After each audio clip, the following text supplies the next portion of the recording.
Timnas Indonesia siap bertanding melawan Filipina dalam laga pamungkas babak kedua kualifikasi Piala Dunia 2026 pada Selasa malam ini. Pertandingan krusial ini akan menentukan langkah Garuda untuk melaju ke babak selanjutnya. Lalu bagaimana strategi hingga skenario yang akan dimainkan tim Garuda melawan Askals? Mari kita ulas selengkapnya bersama pengamat sepak bola Anton Sanjoyo. Bung Joy, selamat sore.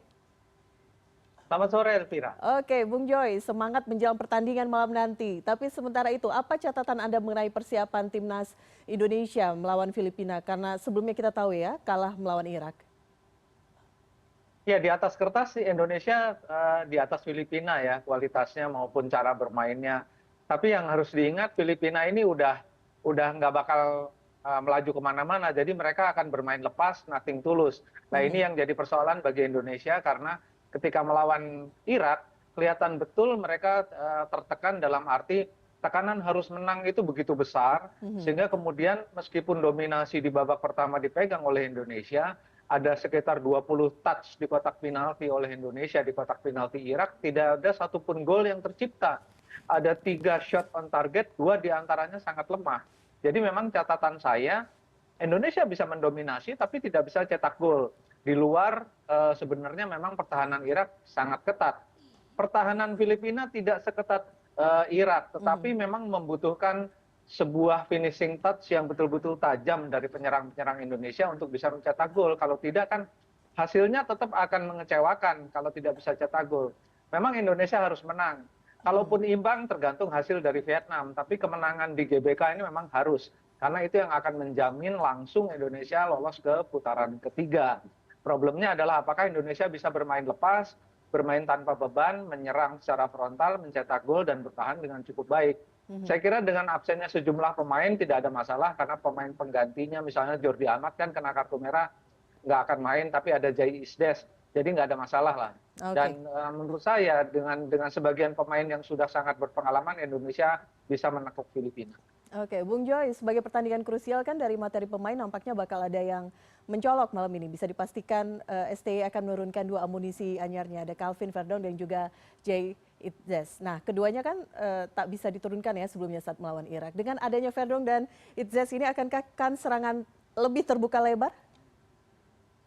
Kalau di pertahanan kan memang Isdes ini menurut saya lebih bagus daripada Jordi Amat gitu. Jadi harusnya sih pertahanan jauh lebih solid ya. Dengan pertahanan yang solid, transisi yang bagus, dan jalan untuk menyerang secara frontal menjadi terbuka. Tapi khusus untuk Verdong, saya tidak terlalu yakin apakah dia langsung akan menjadi starter. Mungkin dia bisa bermain di babak kedua, karena kan dia baru aja datang di tim ini gitu. Dan sementara tim ini sudah terbentuk sekian lama dan untuk masuk ke dalam tim secara langsung, memang tidak semua pemain bisa. Satu-satunya yang bisa yang saya catat adalah justru Jai Isdes. Dia belum pernah gabung, waktu gabung dia langsung tune in dengan tim. Nah ini kan nggak semua pemain bisa begitu. Kalau Verdong bisa, pasti Sintayong sudah menurunkan di babak pertama. Tapi saya tidak terlalu yakin, kita lihat saja nanti. Tapi overall hampir semua pemain Indonesia, terutama yang di lini tengah dan di depan, harusnya sih punya kemampuan lebih ya untuk membongkar pertahanan Filipina yang tidak seketat pertahanan Irak. Harusnya Indonesia bisa leading paling tidak 1-2 gol di babak pertama. Oke, posisi Hernando sendiri bagaimana bertahan sebagai penjaga gawang? Bagaimana Anda melihat untuk malam ini sendiri performanya? Nggak ada masalah karena dia memang yang terbaik di tim dan blunder yang dia bikin itu menurut saya blunder yang menurut saya wajar saja dibikin oleh seorang kiper ya. Dengan intensitas pertandingan yang begitu tinggi, tekanan yang begitu berat dari Irak, kehilangan 1 pemain, Hernando membuat kesalahan wajar saja menurut saya. Dan dia mendapat pelajaran yang luar biasa. Saya yakin dia tetap akan jadi starter karena dia memang yang terbaik di tim Indonesia sekarang. Oke, membangkitkan mental juara itu juga penting ya malam hari ini. Bung Joy, prediksi dari starting ideal 3-4-3 untuk menghindari terjadinya blunder ya seperti pertandingan Irak sebelumnya. Bisa kemudian Anda jabarkan kolaborasi di tiap starting posisi pemain? Ya di belakang saya yakin Jai akan jadi andalan, dia akan jadi sentral bersama Rizky Ridho dan kalau Nathan bisa diposisikan di center back, dia akan ditarik ke belakang sebagai center back karena menurut saya dia feeling untuk bertahannya jauh lebih bagus dari siapapun. Jadi kalau Nathan ditarik ke belakang, kemungkinan besar Shane Patiyama yang akan diturunkan di posisi gelandang di gelandang kiri. Mhm. Nah, kalau di tengah saya yakin tetap akan diisi oleh Marcelino Ferdinand dan Justin Hubner. Saya sih berharap Asnawi bisa main ya. Kalau Asnawi main, dia akan bermain di posisi gelandang di sebelah kanan, paling kanan. Tapi kalau tidak, mungkin Hubner yang akan ditaruh di sana. Di depan tidak akan banyak berubah. Horat Mangun akan berposisi di penyerang sayap kanan. Kemudian di kiri kemungkinan Sandy Walsh dan di depan masih akan diturunkan Rafael Struijk.